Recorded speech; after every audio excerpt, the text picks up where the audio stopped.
I think that, you know, we're pushing it a little bit, but I also think, let's look at the numbers, and I think even with the Jim's suggestion, if everybody is 750, Yeah. the number was like almost $100,000 more. Yeah. If I remember right. Yeah, Exactly. and that almost 97. seems to be not enough to make a big change like that, to me.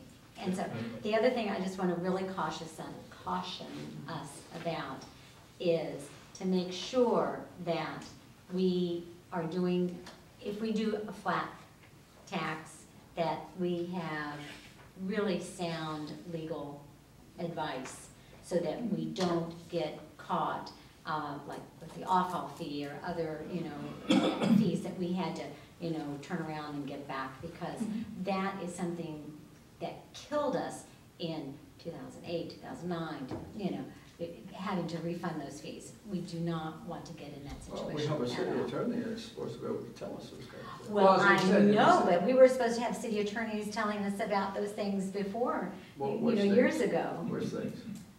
The off-haul fee, the business license tax fee, stuff like that, Okay. that we had to Yeah. refund. Well, what I'd asked was that, you know, they'll look into the schools and look into, you know, coming up with where the delineation could be that would make us legal, and so I think that we're on the Yeah. same page. Okay. What we good. can do. Couple Okay, we're gonna open it for public comment in just a minute. We've got lots of Yeah, public jumping well, out of their seats. So we're just talking about the collecting of the tax. I'd like to move to the spending of the tax. Yeah.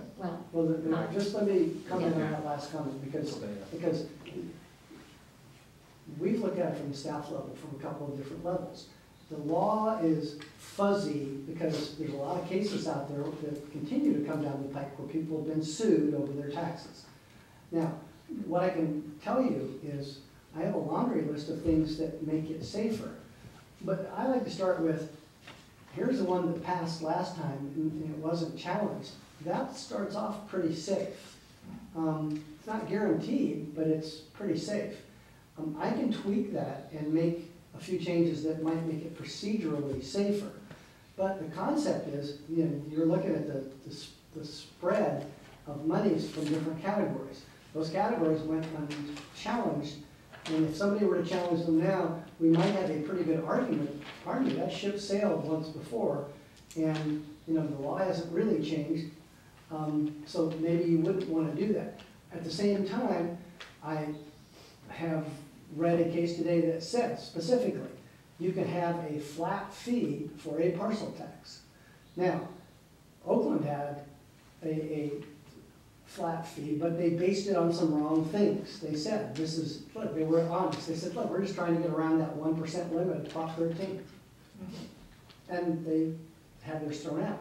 Yeah, well, it's not a good thing to say. Not a- Don't say that. Well, when they put you under oath and so I think that what we have is pretty good. I don't care about the numbers. I don't do numbers, but the concept is pretty good. The way it's based and the way it was projected. But I think that staff probably needs to come back to you and say, look, if you did it with just a straight flat with 2 categories or 3 categories, this is what you get. As opposed to, I have to say, even though I think that the lawyer in me says you could probably come up with some very clever ways of arguing bigger parcels or smaller parcels, but I don't like playing that game either. I think you're better off saying a parcel is a parcel. There's ones that have improvements on it and ones that are unimproved, and those basically, to me, They're two different make common ones. sense. That would be okay. And, you know, For different rates. we've made several very bad decisions here on bad legal advice. The road impact fee, one of the things we rescinded the road impact fee, which I was totally, and the only council member that voted against that, on the basis that there was some little town in San Diego that had a court case there, and that the judge had ruled that that particular road impact fee wasn't legal. But every other town around us here has a road impact fee, and they're all called the same thing, and nobody has come after them. And I'm saying, you know, you got to be careful when you look at legalities, because we should never, in my mind, have rescinded that road impact fee based on some attorney telling us that there was a possibility that it might be considered illegal when we have so many other towns around us but do the same thing more or less, they call it differently. Jim, maybe we could have that as a study session item. That's not a study session item right now. So can I just kind No, I'm gonna of talk cut you off a anyway, I'm second? finished, but All right. I'm gonna talk, Yeah. so you can't silence me. No, but what I want to do is open it up for public comment, Okay. because we're going to run out of time here. And we've got several members of the public that are just jumping up and down. Did you want to go ahead first? I'll be glad to. Bill started to say something about how to spend it, and you know, my concern is, I participated in a meeting at the Finance Committee, I don't know when, a couple of years ago. That's when we brought it up, and said, let's go ahead and put a stake in the ground, but how we spend it. Yeah. And we came up with a formula, Right. and a resolution was passed. That resolution is not presented to you tonight, because that should be incorporated in the, That's It mentioned. is. Mentioned It's part of mentioned on the it. front page, Yeah, it's on the, right it's, there, it's part of it. 60/40. Mhm. I guess I didn't have a complete document. I would- Well, is that in the proposal, or? Well, that's up for discussion. We're just discussing. Yeah. We're All right, but I guess discussing. I'm just saying that, based on the meeting, Mhm. it No, wasn't but very it was scientific. implemented.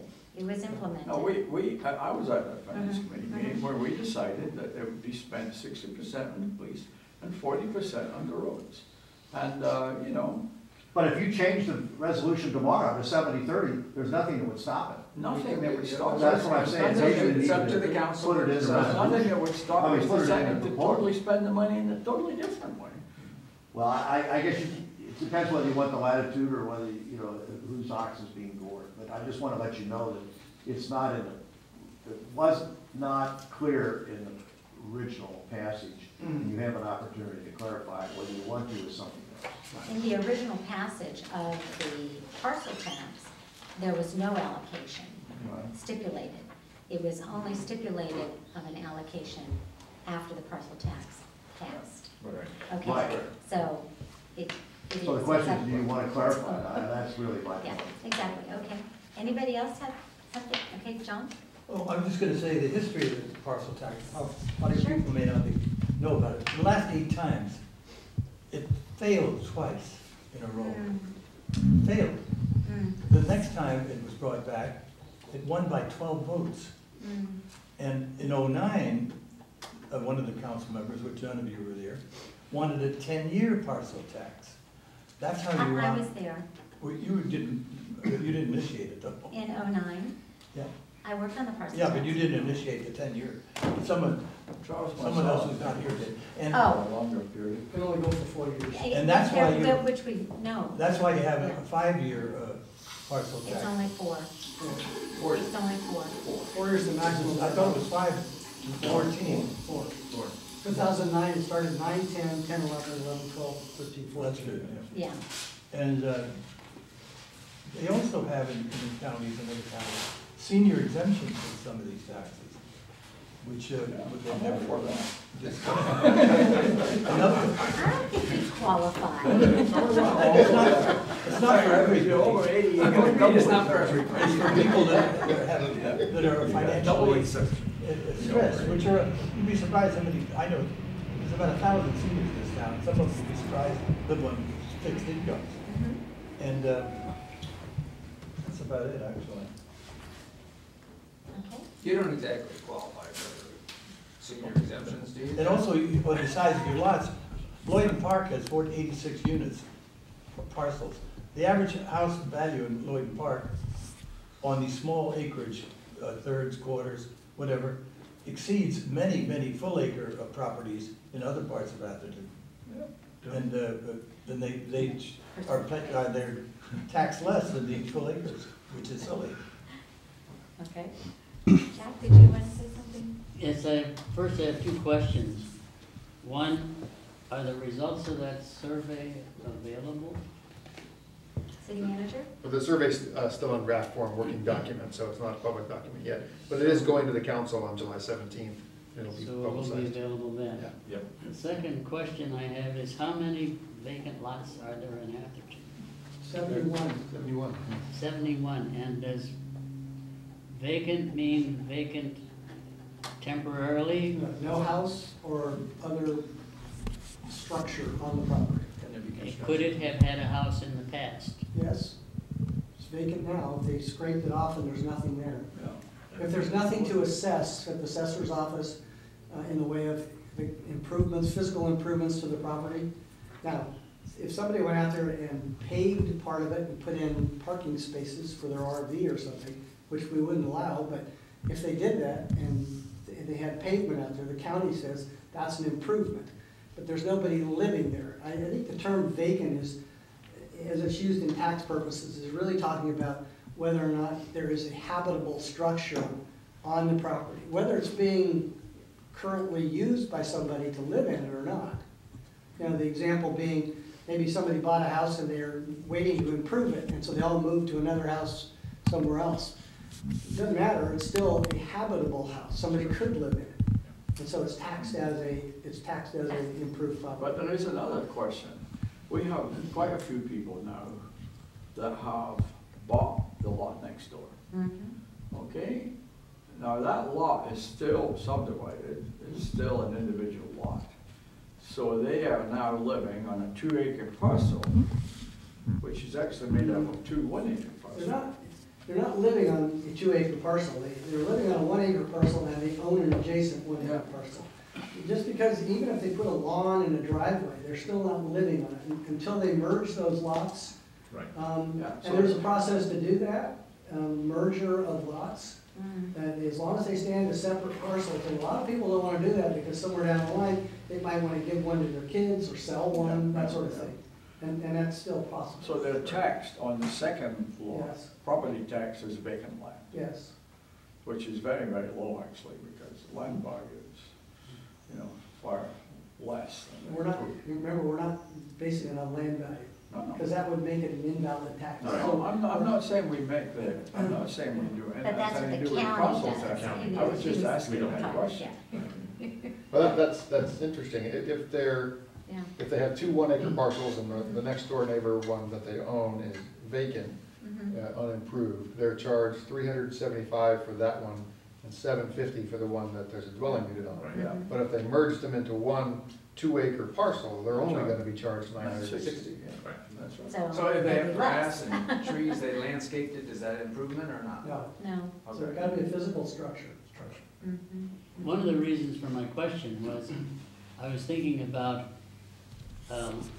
lots that had a structure on them. Somebody tore down the structure with the intent of rebuilding or selling a vacant lot. And that lot remained vacant for some period of time. I know a lot of that happened during the downturn in the economy, where people tore down a house. I wonder if the definition of vacant lot could be a lot that has no improvements now and never did have a structure on them. Because it's No, because- if you apply that definition, there are very few vacant lots and maybe they're not worth Like none. Well, worried They're- about. Yeah, The problem is, when we apply the term vacant, yes. we're saying that a vacant lot that today has no house or dwelling on, because we're really talking about primarily residential structures. So there's no home or dwelling on there that is being used or could be used for someone to live in, then they have probably a lower probability of needing police services. Yeah, right. And they have less people coming to and from their house, therefore using the roads. So it's easier for us to justify this tax based on a parcel that's using more services than to say, well, it did at one point in time use more services, well, it doesn't now. And if during the period of the tax, if somebody takes a vacant land and puts a house on it, once that certificate of occupancy goes through, kaboom, they go on the roll of people who the next time this goes out, and it's assessed annually, they get to pay the tax at the improved level. Well, I would suspect that there are a lot less than 73 lots that have never had a structure on them in town. I would, And if you use that definition, a never improved lot, I never then there'd be almost zero, and why spend a lot of time even categorizing doing it and Um, keeping well, track of it? But you gotta remember, it's not about how it was used, or could have been used, or could be used in the future. It's today, how's it being used, and how is that demanding services from the police department or roads? A vacant parcel uses has less people coming and going, so use less roads. So it doesn't matter if it ever was used as a house. What it matters is today, the day the ordinance is passed and it's imposed, what's there. Now, next year it'll change and we'll reassess. Okay. Right, and we don't control the county assessor. They're the ones that categorize the use. So you can actually petition the change in use if you had a structure that was on the property. They most likely would not change the conditional use from a developed parcel to a vacant parcel unless you petition them. It's like 2 years or more of a process. So. They probably had an Indian living on it at one time. Right. With a Just TV, trying to- yeah. I was just trying to make it Don't you simpler. think? Exactly. I was just trying to make it simpler by eliminating the category vacant. Altogether. See, that, It was that's not not my fault. practical. Anyway, my basic concern is that I think Atherton, being at least the third wealthiest town in the country, deserves more in the way of services, streets, flood control, Yes. police protection. So I'm in favor of boosting the parcel tax as much as we can and finding as many ways to boost it as we can. And one little one is the 1 acre or over a half acre to 2 acres. I thought a little way of increasing the revenue would be to break that up into a half to 1 and over 1 to 2. But that would probably just increase a drop in the bucket. I think overall, the whole structure should be raised because it hasn't reflected inflation over the years. I don't know when the parcel tax started at $7.50. I think it may have started at a number close to that, but was never fully spent in the initial years, but the limit was still $7.50. So I urge you strongly to do whatever you can to raise as much money as you can on the parcel tax. And I know you can't relate it to value, but in terms of selling the parcel tax, it seems to me that the people, like Prop 1A giveth and Prop 1A taketh away. Prop 1A giveth a lot to homeowners, particularly those that bought their property 1976 or before. And I'm one of those people. You mean 13, Proposition 13? Prop 13, yeah. So, yeah, Proposition 13, right. Yeah, Okay, right. so my property, it's an acre. Mhm. The land is assessed at $84,000. Well, Can you gosh, buy Jack. a lot in Atherton for $84,000? Got a deal. I'll buy Anyway. I'll give you a check for Not unless 100. you're offering, I mean. Yeah. So my improvements are $292,000. Yeah, And the total with improvement, and I get a $7,000 exemption, and I don't know what that's for, but I take Homeowners. it. it's, Homeowners. You can thank John Rochelle for that. But anyway, I don't get that. if I just assume to the nearest $1 million that I could sell my house for $3 million, the current tax on that would be 1%. So I move the decimal point over 2 places, and that's 30,000 property tax that I'd be paying today. Instead of, the actual property tax portion of it is $3,770, and the rest are fees. So I'm one of those that Prop 1A is really giving it to big time. And I think there are a lot of people in that same category. That's why you're still here, Jack. That's why I'm still Or here. you could make a donation to the town. But to me, and to I think lots of other people, $750, depending, or compared to the almost $30,000 a year that I'm not spending, right, 750 is peanuts. yeah. That's So what I don't know think. why we're worried about keeping it at that level and not increasing it. Yeah. Could we use percentage Of value? What's the No, prohibition? no, What's the no, prohibition? no. Prohibition is And technically, even this is people an that bought excise their tax. houses 2 or an 3 excise years tax to pay ago. for Mhm. enhanced services. It The cannot tax- be, if it's based on value, Well, Prop, let's, Prop we can't have 13 limits it to multiple 1%, conversations here. which is what the county already charges. So if you charge a dime more than 1%, it's illegal. well, no, but let's just not have multiple conversations. Sorry. So if we're gonna talk, we should all kind of talk with everybody so we hear what everybody's saying. In Because fact, here's the situation. Pardon? Many people say, why do we need a parcel tax in town? But we've done nothing to raise other revenues in this town, and all kinds of possibilities to raise revenue, and if we raise these revenues, then we wouldn't need a parcel tax. I'll give you an example. In 2008, I looked at a real estate transfer tax. I calculated how many houses had been sold in 2008, and a 0.5% real estate transfer tax would have brought in 2.5 million, far more than the parcel tax. If we had not stupidly got rid of the road impact fee, which one year brought in 1.8 million, which is the same as the parcel tax, and the next year brought in 1 million. If we had these things coming in, we wouldn't even need a parcel tax. So this, I say, at the moment, although we probably need it at the moment, we better start looking at other ways to bring in revenue. I mean, there's other ways. There's utility tax, all kinds of taxes which are actually more or less proportional to other things that I think we can justify. Now, these fees, as we used to call them, and after Proposition 26, have to be called taxes, so they have to be voted on. But you know, I think we can get those voted on.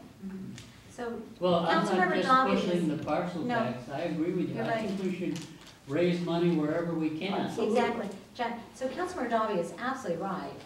When we worked on passing the parcel tax in 2009, so that it would be implemented in 2010, it was our understanding, and as a council member, our objective, that once that parcel tax was passed in November of 2009, that the council going forward in 2010 would take it upon themselves to work on looking at these other taxes. In fact, we had a utility user tax expert come and talk to us, but things kind of got sidewise.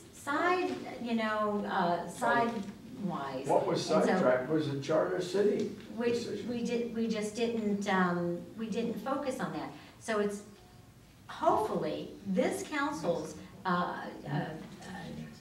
commitment that let's get this parcel tax passed this fall in 2013 to implement and give us 4 years to of a breathing room so that we can implement and research and educate the public and go out for a vote for other potential taxes, which we haven't done yet. And we have to be a Charter City to do most of it. And I've been talking to a council since 2006. That's 7 years about making this town a Charter City, which gives us total freedom to do a whole lot of things, including not paying nearly as much for our contracts. And we've done nothing about it. So that's. Is that because the council couldn't agree? Well, we are looking at, it never came to council for a direct vote. And so staff is working up an analysis, and we have an ad hoc committee. We're so slow on And so- getting things done here, Jack, it drives me crazy, I'll be honest with you. Anyway, okay, so, thank you. You have one more? Two more points. Oh, boy, okay. One related to this, and that is, I don't think we should limit the parcel tax, betting on the come for what we might be able to raise in the next 4 years. I think we've got to go for the maximum parcel tax that we think can sell, and then we always have the option of not using it all. Okay. And my second point is, I think we better get on with this as soon as possible. You talk about maybe approving something at a July meeting or an August meeting, and I was talking to Phil Lively about it. He was He's the one of the expert. co-chair of He's the expert. the fundraising Mhm. last time, Mhm, and he says we ought to get going on this. mhm. And he sounded as though he'd be eager to take it on again God bless him. if the town would just go ahead and move on it so that he's got something to work on. So I urge you to pass whatever you're gonna pass about the parcel tax. We can't take yesterday. any action tonight, it's on the agenda for July 17th. But don't for wait, action. don't wait till August, I hope. Good, okay. Thank you. All right, I'm gonna close public comment on this section, and there are other topics that we want to discuss about the parcel tax, which is, you know, it looks like we're all in agreement to move ahead with the parcel tax renewal in November 13th. I mean, that's the general consensus I have. How it is formed is still up for discussion. The allocation of the parcel tax to police services and capital projects, I think that there's some discussion that some council members want to have on that. So, Yeah, Mr. Whitmer, you want to talk about that? Yeah, so, John? So anyway, you know, I've mentioned a couple times, you know, look, I don't know if we need a parcel tax, I don't know if we don't need a parcel tax, you know, whichever. But also I don't know how we should spend it. You know, when I look at what our issues are, and I realize, you know, what I'm about to suggest isn't, you know, doesn't sell well, or isn't, you know, sizzling, but, our biggest liability and the biggest threat, I think, is, you know, our off-balance sheet liabilities. And if we were to clean those up, which, you know, we did a good job last year at the budget time, when we, you know, made the investments and paid down the side funds, and that really opened up some cash. I do think that we should, our obligations right now are about the same. The outstanding obligations that were identified in the budget review are about the same as the 4-year collection of the parcel tax. So if you had a parcel tax, and in 4 years we could essentially get rid of our off-balance sheet liability, I think that's what I would be enthusiastic as far as supporting. Because I think that we have an obligation to fix some of the problems that we didn't create. Past administrations created it for whatever reasons. They thought, hey, you know, things are gonna be great, or they pushed the problem down because it wasn't a requirement. There's gonna be some cost containment coming forward, you know, of course, when we're hiring new people, thanks to the changes in the legislation and, you know, things that we're doing here to take care of ourselves. But we do have pension issues, we do have the healthcare issues for the employees that are here and then who have been here. And I think that I'd like to see a goodly amount of the parcel tax used to pay down those bills. It will open up other recurring and periodic revenue to cover whatever growth we need in our operating expenses and our OpEx. And actually it leaves the town in better shape than when we got here. And that's, I think, is what our job is. Our job is to improve the situation of the town. And this is a non-visible issue with the town, but it's something that is important, and I feel very strongly about it. And so, you know, the parcel tax support, you know, for me, you know, is somewhat dependent on us focusing on this issue. That's how I feel. And so, Can I sure. jump in and pop that balloon, unfortunately? The law says, especially after Prop 26, the law says that you can have a parcel tax, but it has to be for a quote municipal service. Payment of obligations and debts or not, that's just general revenue. Now, what I can tell you is if you take the money that you generate through a parcel tax and pay for, you know, not supplement, but pay for maybe all of your police and maybe all of your roads. Those are things that are called for under a special, under a parcel tax. Then that frees up other money, general fund revenue, to pay off those things. You just can't, you have to do it indirectly, you can't do it directly. Because I can't sign off on a ballot measure that says it's gonna be used to pay, you know, and you're right, the off-balance stuff that it's the It's the secret thing that's gonna reach out and bite us at some point in time if we don't do something about it. But I can't do that directly. We could go out with some different form of tax, but it can't be a parcel tax. So, but we could do a parcel tax with the intent that we would supplement certain departments' budgets, and then we would, and in those department budgets, we would use the parcel, we would take the general fund money out that would come from property taxes, and then it would be allocated out, but there'd have to be, but obviously there's a way that we wouldn't be able to write that into the. You can't No, put it no, in a not into the proposition, ballot measure. and So and let you me can't just- even, you can't even take action ahead of time to encumber that Yeah. money. But, I mean, that's the concept that's often used. Okay. So we have two members of the finance committee here, and at the finance committee level, we are discussing in the next finance committee, we're going to be massaging the numbers through staff to present to council a way to pay off that unfunded liabilities through, I'm gonna say, not excess revenue, but Unallocated general fund balance. unallocated general fund balances. And that is because we've had some increases in our property tax revenue. And if we can maintain the parcel tax revenue, that will continue to fund the police services at the level that, you know, is projected to be funded at, and the capital improvements, then your goal, it is a noble goal. It's very, very much a part of the finance committee's goals, and we do have a schedule that we reviewed the last time, but we're going to finalize that and bring it to council and look at a short-term horizon. Well, I'd like to see that Yeah. before I make a decision on the parcel tax, if I could. I'm, as you know, I've been passionate about that Yeah, for no. quite a while, for several years, and I see that, and I realize they're not linked, but I'd like to understand where we're gonna go before we just bring in more OpEx money to supplement things when we have a balanced budget. City Well, manager? City manager? It's unlikely you'll get it before you have to make a decision on the parcel tax. The next finance committee meeting isn't scheduled until probably the 23rd of July.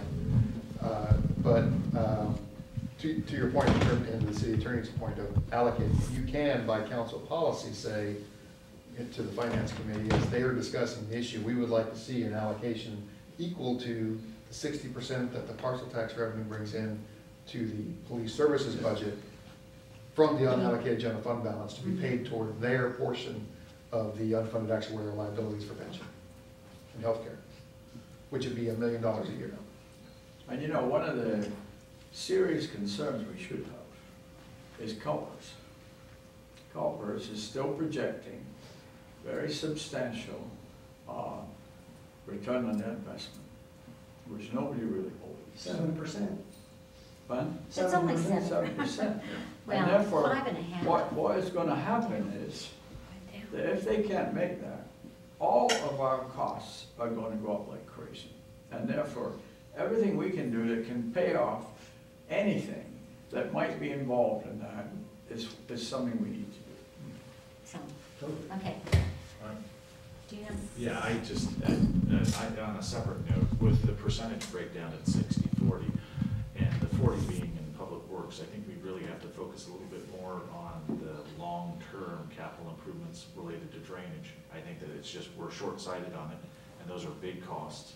And I think that, it's great to be rated #1 in our roadways, but with the severe drainage issues we have throughout this town, it seems to be short-sighted not thinking about those capital improvements. And I think that this is, a good use of revenue coming from it. I think you'd see the residents of Atherton.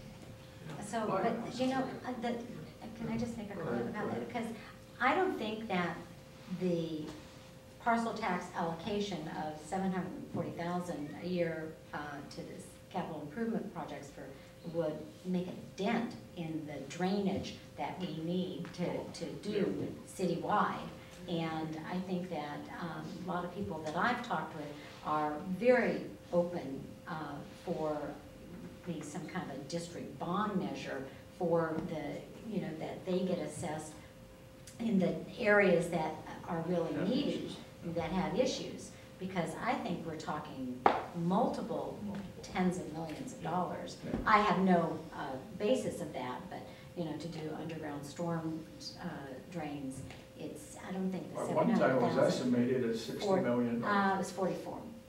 I thought 60, 60. yeah, well, anyway, but that was, Big for, numbers. those are big numbers. So that, anyway, Bill? Yeah, I was just gonna say with regards to the, you know, to the capital improvements, I think that we're getting ahead of where we were. You know, I think our capital infrastructure, you know, 3 or 4 years ago, you know, was wanting, and I don't think it was spent on the most needy areas. You know, I think that there was some, it wasn't clear how it was being allocated, let's say that, and of course, the new management team has done a good job of making sure that we're getting on regular programs and things. I think that, you know, I think our infrastructure is in a lot better shape than it was a number of years ago. So I think we need to take stock of that. I think we need to also consider some, not a moratorium on some of our projects while we assess really what Menlo Park and others are doing. Right. But I also think that it is in our best interest, and we can hire people to do this for us, but to really beat the bushes on grants.